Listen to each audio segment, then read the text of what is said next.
I am your creator.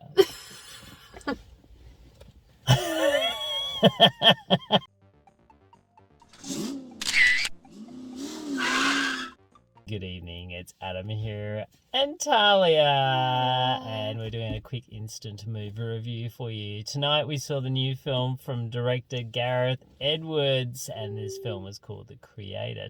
Thalia, tell me what we just watched. So, in a world where humans are at war with intelligent robots with artificial intelligence put into them, we followed Joshua, who's an ex-Special Forces agent who has some trauma. John David Washington. Massive trauma. Man has trauma. And basically him and his squad go to find this secret weapon that the AI sympathizers are holding in the cell, and he opens it and finds a child who is like what they call a simulant. But a child simulant, and he's never seen them before, and basically follows him on his journey with this child to try and sort out some stuff to do with his wife, who he thought was dead, but maybe she's not. Maybe she's not, because this alive. kid is like, do you know Maya? And she's like, maybe I do. and basically, we can't give you any more spoilers. Yeah, basically. And that's the film. That's the film. This is, as mentioned, directed by Gareth Edwards, whose last film was Rogue One, Star Wars story. So it's been quite a number of years since he's done that. This film has gone through a few different iterations. Greg Fraser, the Australian cinematographer who won the Academy Award for Dune and nominated for the Batman and so on and so forth, and for Lion, is behind this one. He's also a co-producer as well. So obviously Gareth came forward with a very, very detailed palette of what he wanted the film to look like. And I think that vision is very much shared by everyone on the crew. I think they all shared that vision quite beautifully. And this was quite a small crew comparatively. If you look at the end credits, they're quite short. I think the electrics team on this was only about 8 people, which is pretty insane for a lighting crew working with a DOP on a film of this scope. So I think the scope of this film looks massive. It's huge. And the budget for this was only $80 million, which does sound like a lot of money. And, I mean, you could probably buy a few things with $80 million. I mean, I probably could. But for a film of this scope and caliber, it's pretty impressive. The CG in this wipes the floor with a lot of most recent things I think I've seen from a Marvel or a Star Wars outing of recent times. And it looks amazing. This film looks amazing. It sounds amazing. Hans Zimmer did the score for this. And it's Hans Zimmer. You mean, what else can I say? What else do you have to say? Anyone got a horn? Big final ending, yes please. Hans has got all the horns working in this one. So the score sounds great. There is some pretty good emotional beats. John David Washington. So, I mean, he's an interesting case. I don't see a huge amount of scope, I must admit, in his acting. I felt like, even with Tenet, I felt quite one note. I don't see a lot of scope. There's a few little emotional beats that he gets a chance to really pull out. But this is a man who's gone through a huge amount of trauma, like a massive amount of trauma. And yeah, I don't know. I didn't overly feel it all the time, I suppose. And you're right in saying that there's a few jokey parts that sort of come out in this film. And some of it felt a bit odd and sort of a little bit out of place. And, you know, it was an interesting point that you made about the editing. I agree. Yeah. This film felt like a much longer film. I think we both kind of agreed that it felt the pace was very off. It felt like there was a lot of emotion that was cut out of it. I was saying to you before that it's very similar to Rogue One in the fact that it felt like they were jumping to get to the next action sequence and jumping to get to that next scene where someone got to shoot a gun or like blow up something. And I felt like there was a lot of moments where more emotion and more pauses could have been put in, but instead they've cut it so close that the script feels really off. Yes. And I don't know if the script is off, because the script was mostly okay. Yeah. Ish. The story was okay Yeah. too. But it was very, it's been done before, but in a way that they tried, that if it was done right, it could have been really awesome. Yes. But I felt like the way that they cut this film and the way they edited this film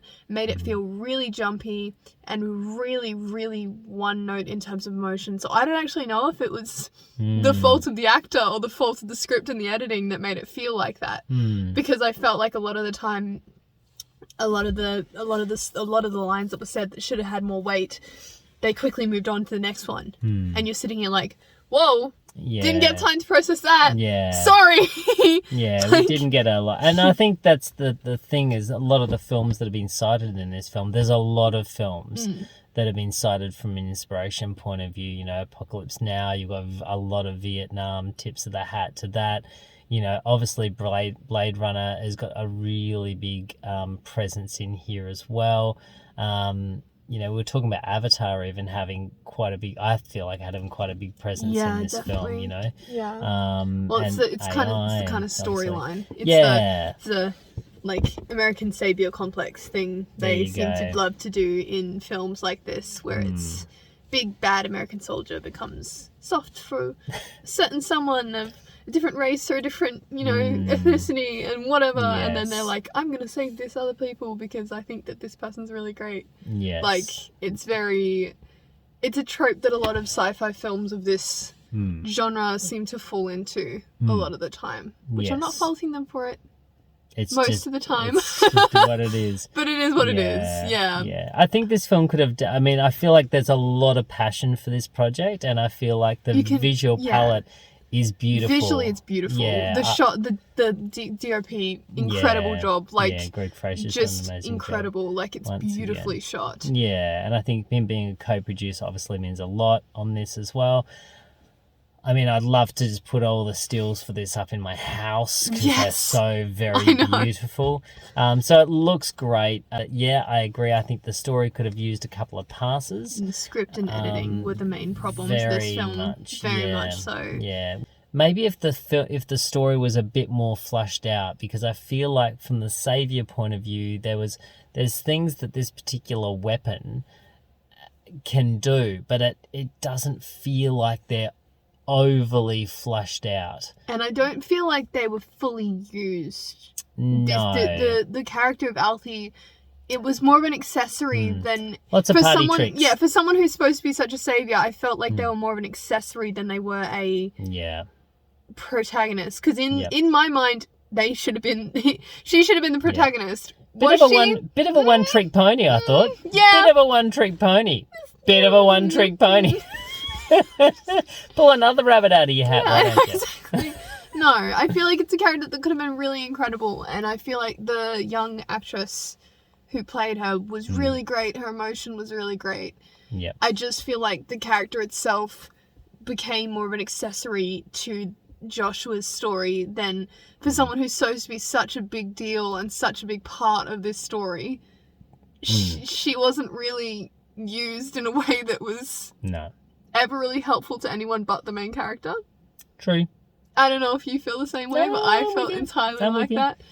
Gemma Chan is beautiful, by the way. Gemma Chan is incredible. Yeah. She's always incredible. Yep. Most of the time. Not a huge amount to do, really. Yeah, she wasn't really, But anyway. It's okay. Yeah. So... I'm not saying it's bad. It's a pretty good film. It's just not... it's great. For an original science fiction film, the visual landscape for this is quite astonishing. But from the story, it's kind of a story we've seen before, and we've probably seen the story executed better in a script form. Thalia, what are you going to give Gareth Edwards, the creator, out of 10? I'm kind of stuck between a 6.5 and a 7. This is a 7 film. Yeah, I liked it. Did I love it? It left a bit to be desired in terms of story. Visually, it was beautiful, which is why I'm not going to go lower than a 7. You can't really, go lower than a because 7. the visuals are beyond incredible. But It's a beautiful looking film. Yeah. So well done to all involved for a phenomenal effort. Thumbs up to the visual effects. Yay! Thumbs up. And I hope it gets a bit of recognition at the Oscars. Me too. To be honest. So Me too. Good job, guys. Good job. Good job, Thalia. Good job. Hope you do your creative, bye.